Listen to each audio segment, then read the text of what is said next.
The storm was raging in the harbor. The high waves were crashing into the only ship that was moored at the dock. The entire crew went below deck to try and keep safe. Only the tough, large captain was on deck. He was angry, very, very angry. He already had to put off the departure for a couple of days, and now a storm was going to prevent him from leaving the harbor again? He didn't think so. He had sailed the seas under much worse conditions. The captain walked to his crew and roared, "Tomorrow we sail, rain or shine." And although the crew trusted its captain, this sounded dangerous to them. But nobody dared to speak up. Only the boatswain cleared his throat and said, Captain? Tomorrow is Easter and we're not allowed to set off." The captain hesitated for a minute, but then he hit the table with his fist and yelled, "I will decide when we depart. No storm or Easter day will decide that for me. Make sure everything is ready for departure first thing tomorrow." And he retreated to his cabin cussing. The next morning the storm was raging even more. But the captain was determined to sail off. His crew had its doubts, but they also trusted their captain. They set up the sails and brought the anchor in. Another captain came over to ask if they were really this mad to set off during a storm and Easter. The captain responded, "I decide when we depart, and we depart now. Even if we have to sail until eternity, we're going." And with that, the final word was said. As soon as the final order of the captain was carried out, something strange happened. All the sailors were dumbfounded and stood in silence. Also the boatswain and even the captain remained in place. But even though no one was moving, the ship did start moving and sailed away from the harbor.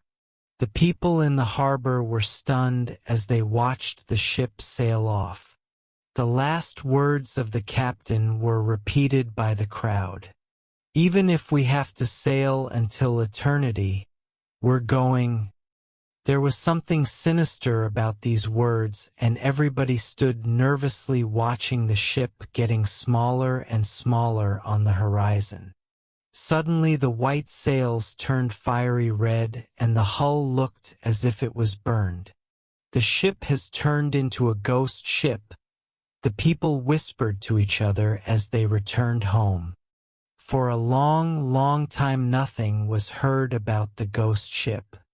It didn't moor in any harbors, and it didn't return home. So people just assumed it had shipwrecked, but no shipwreck was ever found.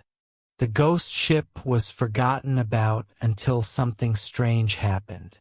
A ship that was on the way back to Holland saw a ship with fiery red sails and a burned hull at the Cape of Good Hope. There was no movement on the ship, but still it sailed with great speed. When the crew of the other ship started telling this story back home, nobody believed them. But over the next months, more and more reports came in on this remarkable ship. Captains were afraid to sail near the Cape of Good Hope, and the crew was hard to find. Until one brave captain went out to explore the situation. And indeed, at the Cape of Good Hope he saw the ghost ship. He couldn't believe his eyes and tried to convince himself that it was just a myth. Then the ghost ship started sailing straight at him. The crew started crying in despair, but it was too late. This ghost ship sailed right through them. But all the crew noticed was an ice-cold gust of wind. The brave captain was dumbfounded. The ship was a Dutchman. It had a Dutch flag, was the only thing he could whisper. "Yes, the Flying Dutchman," somebody else said. And from that moment on, the ghost ship was known as the Flying Dutchman. Nobody knows if the Flying Dutchman has found peace. The ship hasn't been spotted in many years, so it could be possible. Let's hope for the crew's sake that it was, because nothing is as terrible as sailing the seas forever and never being able to moor.